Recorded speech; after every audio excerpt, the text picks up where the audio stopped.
ایک مرتبہ یہ ہوا تھا نا کہ حضرت ابوبکر صدیق نے عرض کی کہ یا رسول اللہ صلی اللہ علیہ وسلم قسم ہے اب مرتے دم تک اس طرح سے بولوں گا جیسے کسی سے سرگوشی کرتا ہو. یعنی حضرت ابوبکر صدیق نے کہا کہ نبی صلی اللہ علیہ وسلم سے کہ مجھے قسم ہے اس وقت میں مطلب جب تک مرتے دم تک میں ایسے بولوں گا جیسے کسی سے سرگوشی کر رہا ہو. جیسے ہم ایک دوسرے سے سرگوشیاں کرتے ہیں نا، اور سرگوشی میں بہت کم آواز آتی ہے، تو پھر کہہ رہے ہیں کہ میں ایسے بولوں گا کہ جیسے سرگوشی کرتے ہوں. تو حضرت عمر بھی اس قدر جب انہوں نے یہ آیت سنی تو اس قدر آہستہ آہستہ بولنے لگے. تو ایک اور صحابی ہے نا کہ حضرت ثابت بن قیس تھے، ان کی مطلب بہت بلند آواز تھی نا، انہوں نے جب یہ آیت سنی تو انہوں نے بھی اپنی آواز کو کیا کر لیا، آہستہ کر لیا. اس طرح سے ہمیں اپنی آوازوں کو بلند نہیں کرنا چاہیے، ہمیں اپنی آوازوں کو نہایت پست رکھنا چاہیے. یہ نہ ہو کہ ہماری بلند آواز کی وجہ سے، صرف ہماری بلند آواز کی وجہ سے ہماری آواز ضائع ہو جائیں اور پھر ہمارے ہاتھ کچھ بھی نہ آئے. تو لہٰذا اس چیز سے بچنا ہے. آگے ان الذین بے شک جو لوگ یغضون پس رہتے ہیں اصواتہم عند رسول اللہ اولئک الذین امتحن اللہ قلوبہم للتقوی لہم مغفرۃ واجر عظیم. یعنی یہ کہہ رہے ہیں کہ وہ لوگ اللہ کے بہت زیادہ قریب ہے، یعنی جو اللہ کے وہ لوگ بہت زیادہ قریب ہے جن کی آواز کیا ہے، پست ہے، یعنی جن کی آواز بلند نہیں ہے. تو اللہ نے ان کے لیے ان کے دلوں میں کیا کیا ہے، تقوی کو پیدا کیا ہے. ان کے لیے کیا مغفرت ہے اور اجر عظیم ہے. اللہ نے ان کے سے وعدہ کیا کہ ان کے لیے مغفرت ہے اور اجر عظیم ہے. یعنی یہ وہ لوگ ہیں نا جو اپنی آوازوں کو پست رہتے ہیں، یعنی اپنی آوازوں کو آہستہ رہتا ہے. پھر اللہ سبحانہ تعالیٰ نے ان کو اپنی آزمائش کے لیے چن لیا، وہ اپنی آزمائش میں پورے اترے ہیں. تو پھر اللہ نے ان کے دلوں میں کیا کیا، تقوی پیدا کیا اور ان کے لیے مغفرت ہے اور اجر عظیم ہے. ہمیں بھی ان لوگوں کی طرح ہونا چاہیے. یعنی کیونکہ ہم اپنی دنیا میں ہم کس لیے آئے ہیں، اپنے اعمال کرنے کے لیے آئے ہیں نا، اللہ کو راضی کرنے کے لیے آئے ہیں نا. تو پھر ہم ایسا کریں نا جس سے کوئی عمل ایسا کرنا جس سے ہمارا اللہ بھی راضی ہو، ہمارا رسول بھی راضی ہو. تو لہٰذا اپنی آوازوں کو پست نہیں رکھنا چاہیے. یہ دیکھیں یہاں پر خوشخبری بھی سنا دیا کہ جن کی آواز آہستہ ہوگی ان کے لیے مغفرت اور اجر عظیم ہے، ان کے دلوں میں تقوی ہے. تو ہم اللہ کے پسندیدہ بندوں میں سے بننے کی کوشش کریں. آگے ہیں ان الذین بے شک جو لوگ ینادون کا پکارتے تھے آپ کو من وراء الحجرات حجروں کے باعث سے اکثر میں اکثر لا یعقلون یعنی عقل نہیں رکھتے. اب دیکھیں یہاں پر کیا بات کی جا رہی ہے کہ وہ لوگ جو آپ کو حجرات سے باہر پکارتے تھے، یہ کیا یہاں پر کیا بتایا جا رہا ہے کہ یعنی یہ بدو تھے نا جن کو شعور نہیں تھا، جو عقل نہیں رکھتے تھے. یہ آج صلی اللہ علیہ وسلم کو جب آج صلی اللہ علیہ وسلم دوپہر کے وقت مدینہ میں ہجرہ میں آرام فرما رہے تھے نا، تو یہ آج صلی اللہ علیہ وسلم کو پکارتے تھے کہ اخرجنا علینا یا محمد، تو یعنی آپ باہر آ جائیے اے محمد.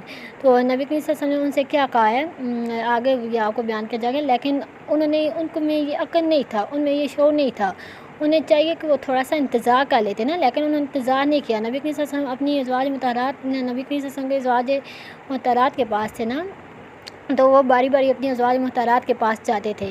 تو اس وقت وہ آرام فرما رہے تھے. تو یہ جو بدو تھے نا، یہ ناواقف تھے اس چیز سے، وہ باہر ہی کھڑے ہو کر آپ صلی اللہ علیہ وسلم کو آوازیں دینے لگ گئے. پھر آگے کہا جا رہا ہے کہ وَلَوْ أَنَّهُمْ صَبَرُوا، اگر وہ کہ صبر کرتے حتیٰ یہاں تک کہ تخرج آپ نکل آتے علیہم ان کی طرف لکان خیر اللہ کے ان کے لیے بہتر ہوتا. واللہ اللہ تعالیٰ غفور رحیم، بخشنے والا اور رحم کرنے والا. کہہ رہے ہیں کہ اگر وہ صبر کر لیتے تو آپ باہر ان کے پاس آ جاتے، یہ ان کے لیے بہتر ہوتا.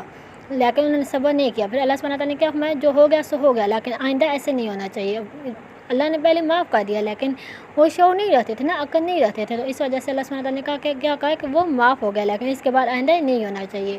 تو اس وجہ سے ہم جب کسی کے گھر جاتے ہیں، دستک دیتے ہیں، تو دستک دیتے ہی ہم باہر سے ان کو واضح نہ دینے لگ جائیں گے فلاں کو ہم لا رہے ہیں، فلاں کو ہم لا رہے ہیں، آپ میرے پاس آ جاؤ. کیا پتہ وہ کس کام میں بزی ہو، کیا پتہ وہ بیمار ہو، کیا پتہ وہ گھر ہو نہ ہو. اس طرح سے جب ہم آوازیں دیں گے نا، یہ بدگوں کی طرح ہو جائے گی. اس طرح سے پھر ہم عقل نہیں رکھیں گے. لیکن ہم مسلمان ہیں، اپنے نبی کی امت ہے، ہمیں ایسا کام نہیں کرنا چاہیے. ہمیں نہایت ہی عقل اور سمجھداری سے کرنا چاہیے. جس کے گھر جائیں پہلے دستک دینے کے بعد اس کے پاس جا کر بات کریں. جنہوں نے بدیوں نے کیا تھا نا، بدوش لوگوں نے نبی کریم صلی اللہ علیہ وسلم کو آوازیں دینے لگے تھے، اس طرح سے ہم نہ کریں، پاس جا کر بات کریں. تو یہ ہمارے لیے بہتر ہے. تو اللہ سبحانہ تعالیٰ بخشنے والا اور رحم کرنے والا ہے. آگے یا الذین آمنوا کہ اے ایمان والو. ان دیکھیں ہر جگہ پر کہا گیا ہے نا کہ یا الذین آمنوا، یا الذین آمنوا، کہ بہت ہی خوش قسمتی کی بات ہے کہ یہاں پر اللہ سبحانہ تعالیٰ نے ہر جگہ مسلمانوں کو کس سے مخاطب کیا کہ یا الذین آمنوا.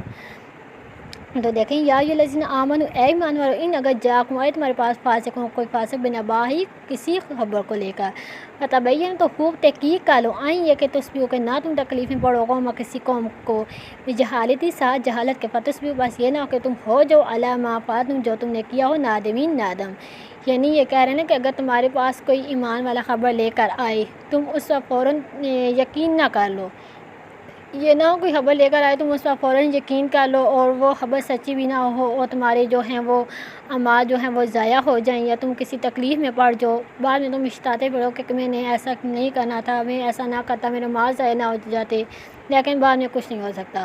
کہتے ہیں نا جو ایک مرتبہ انسان کام کر لیتا ہے نا پھر دوبارہ وہ اس کو ٹھیک ہو سکتے ہیں لیکن کچھ ٹھیک نہیں ہو سکتے، لیکن اعمال ہم خود اپنے ضائع کرتے ہیں۔ اعمال ایک ایسی چیز ہے نا، اعمال ہم خود انسان ضائع کرتے ہیں، کوئی دوسرا آ کر ہمارے مال ضائع نہیں کرتا۔